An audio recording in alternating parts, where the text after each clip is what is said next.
Alors, bonjour tout le monde. Je suis avec mon ami Patrick Filiatro aujourd'hui. J'ai un grand plaisir à te rencontrer, Patrick, parce que tu es un homme vraiment extraordinaire. Tu es un investisseur à succès, propriétaire d'un parc immobilier de 200 logements, actif de 30 millions de dollars. Et tu as aussi, moi, ce que j'admire beaucoup de toi, c'est que tu es un père de famille. Et donc, ta team Filiatro te permet de partager tout ce que tu as connu, toutes tes connaissances dans le fond à travers tes filles et ton fils dans ta team Filiatro. Et ça, je trouve ça extraordinaire. Alors, je suis très contente qu'on puisse se parler aujourd'hui. Et ma première question, Patrick, pour toi, c'est qu'est-ce qui définit selon toi le succès dans la vie? Ma définition du succès, premièrement, pour moi, je te dirais, c'est quand ça arrive dans la vie à la bonne place. Comme pour moi, mon chemin a été semé pour que je sois investisseur immobilier.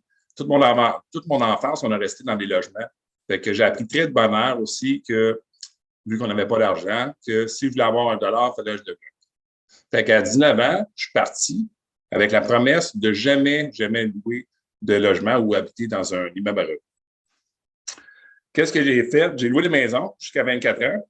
Puis, 24 ans, j'ai acheté un triplex. Quelques années plus tard, je possède maintenant un parc immobilier. Ma santé financière va bien. Je suis libre de mon temps. Mes enfants travaillent pour l'entreprise. J'ai une vie amoureuse épanouie. Je suis en forme. Je fais attention à moi. Le succès, pour moi, c'est ça. Le succès, c'est, tu sais, quand tu arrives à la fin de ta vie, là, tu peux raconter à tes petits-enfants, tu as une belle histoire à raconter. Là. Moi, je pense, pour moi, c'est ça le succès. C'est magnifique, Patrick, effectivement. Donc, j'aime ce que tu me dis. Puis, de quoi es-tu fier? Es-tu le plus fier d'avoir accompli dans ta vie, hormis cet équilibre dont tu parles, qui est très important, évidemment, puisque c'est l'équilibre, qui fait que la vie peut être goûtée à sa juste valeur. Mais c'est quoi que tu es le plus fier, finalement, d'avoir accompli de tout ce que tu nous as nommé jusqu'à date? Moi, je te dirais, c'est l'éducation que j'ai donnée à travers les années à mes enfants, qui est maintenant le team Filiatro. Tu sais, euh, très tôt, aux autres, ils ont baigné dans l'immobilier. J'ai toujours eu des immeubles à revenus. Fait qu'ils sont venus faire la peinture, sont venus voir comment je faisais la gestion de mes locataires, sont venus travailler dans les aires communes, nettoyer. Ils ont vu comment ça se passait avec les hommes à tout faire. J'ai eu un restaurant. Ils ont fait de la gestion des employés. Ils ont fait de la gestion de food cost. Ils ont aussi nettoyé dans le restaurant, service à la clientèle, puis préparer les commandes. Puis, je te dirais que c'est vraiment ça que je suis fier d'avoir démontré à travers, et non pas juste la théorie, mais la pratique sur le terrain, c'est quoi la vraie vie, puis comment est-ce qu'on devient un entrepreneur. C'est facile d'aller à l'école et dire, ben écoute, on va aller vers tel métier, puis on va s'ajuster vers ça, puis on va faire des études en conséquence. Ma vie, c'était pas ça, je suis un entrepreneur, c'est ça que j'ai démontré à mes enfants. Et c'est sûr que c'est ça que je suis plus fier, parce qu'ils ont appris très tôt aussi que s'ils voulaient de l'argent de poche, ils devaient aussi le gagner. Pas parce que papa avait construit un certain niveau de confort que généralement, j'étais pour leur donner tout cuit dans le bec. Fait que Mhm. là, maintenant, ils sont en mesure d'être créatifs aussi à leur tour, puis d'aller aussi vers l'investissement immobilier ou toutes sortes d'investissements. Wow. Donc, c'est vraiment, en fait, ce que j'entends, c'est vraiment un désir pour toi de contribuer, de redonner à tes enfants, hein, et de Yes, transmettre une transmission, en fait. exactement, exactement. Magnifique, Patrick. Et dans le fond, l'autre question que j'avais pour toi, c'est quel conseil tu pourrais donner à des entrepreneurs, soit des jeunes entrepreneurs ou bien des entrepreneurs qui ont déjà de la bouteille, mais qui sont en quête de succès. Ça serait quoi les conseils que tu donnerais à ces Tu sais, entrepreneurs? l'enquête de succès, c'est vraiment large aussi comme niveau pour un peu monsieur, madame, tout le monde. Je te dirais que tout ça, on se maintient au domaine de l'investissement immobilier comme je connais. La première affaire à développer, c'est le mindset. Il faut que tu aies un mindset de feu, un mindset de commando pour pouvoir arriver aussi à te surpasser puis briser les limites. Tu sais, les routines matinales, moi, j'écris toujours mes objectifs à tous les matins. Tous les matins, je reconsidère, je réécris mes objectifs, où c'est que je m'en vais dans le prochain mois, prochaines semaines et prochaines années. Visualisation, c'est important aussi de toujours visualiser ton chemin dans ta tête, puis le nombre de logements ou le nombre de business ou le nombre d'employés que tu vas avoir. Ton dream board. Le dream board est super important de voir ça à tous les jours devant toi avec ta vie de rêve. Fait que moi, j'ai ça. Fait que vie amoureuse, financière, avec les enfants, familiale. C'est important, la santé aussi, la santé physique. Il faut prendre soin de l'être humain derrière aussi l'entrepreneur à tous les niveaux. Fait que, il faut faire ce que les autres font pas. Puis il faut prendre des risques aussi, je dirais, calculés.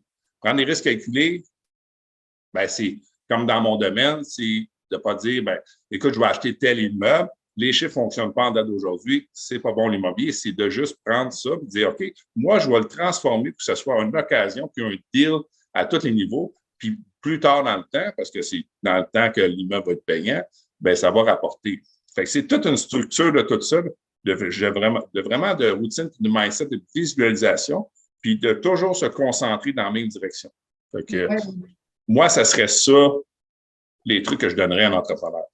Fait que vraiment développer son imagination puis être créatif. Et pour être créatif, comme tu disais, ça nous prend de nous maintenir dans les 5 F, ce que j'appelle les 5 F, dans ton fun, dans ta fitness, dans tes finances, dans ta foi, ta spiritualité. Tout ça, c'est un équilibre de ces sphères qui fait en sorte que on peut être créatif parce qu'on a l'espace pour l'être. Exactement. Exactement.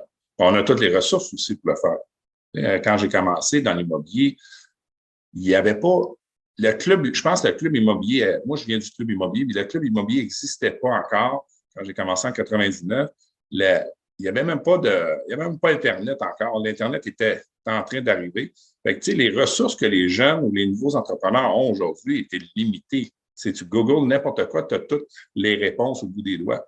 Fait que nous, on devait les chercher à l'époque. C'est encore plus facile. C'est pour ça que tu as ton petit slogan Limitless derrière. C'est sans Yes. limite. Sans limite. Excellent, Patrick. Tu as quelque chose d'autre à rajouter que tu voudrais partager sur l'entrepreneuriat? Écoute, c'est de foncer, pas avoir peur. C'est quand le bon moment pour commencer, c'est là, c'était hier, c'est demain.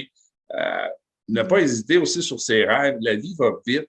Tu sais, ça va très vite. Quand on a 20, 30 ans, on pense qu'on a une éternité pour accomplir, qu'est-ce qu'on a besoin d'accomplir, mais c'est pas vrai. Quand on arrive, on est plus vieux. On s'aperçoit que le temps passe rapidement. Il y a les enfants qui vont arriver, la scolarisation de tout ça, puis le fait que ça va prendre beaucoup de temps, mais je l'ai fait avec 3 enfants. J'ai eu les 3 enfants, j'ai eu la restauration, j'ai eu l'immobilier, en plus que j'avais un travail à l'époque. J'ai tout fait ça en même temps parce que je voulais tellement réussir que j'ai mis tous les efforts pour arriver à ce stade-là. Maintenant, le stade est arrivé, on change de montagne. La montagne est gravée, on change de montagne, on va à une plus grosse montagne. Puis, ben, il faut y aller. Il faut y aller quand? Il faut y aller là. Puis quand c'est dur, Patrick, puis que, par exemple, tu mentionnes, j'ai les 3 enfants, j'ai la business à gérer, ça serait quoi un conseil que tu pourrais donner quand vraiment on frappe des résistances qui sont fortes, des gros obstacles? Qu'est-ce que ça serait dans ton monde à toi, un conseil que tu peux donner à des entrepreneurs quand ils frappent un obstacle? Ben, écoute, je pourrais dire, je vais parler de moi personnellement. Moi, je suis toujours en développement personnel, puis de créer mon mindset de feu avec les routines, avec la visualisation, avec le dream board, avec faire un chemin différent des autres, tu sais, prendre des risques calculés dans l'immobilier aussi. Il faut prendre des risques pour aller un peu plus à un autre niveau. Moi, la façon que je travaille, comme au gym, j'ai un coach de vie. Toi, tu l'es, une excellente coach de vie aussi. Que ça prend ça dans la vie des entrepreneurs, il y a des personnes ressources comme toi pour venir nous rassurer qu'on s'en va dans le bon chemin, nous donner des clés aussi, nous donner des formations pour pas qu'on s'égare trop. Puis l'entrepreneur, il est souvent anxieux dans sa tête parce qu'il y a de plus en plus des gros projets comme moi.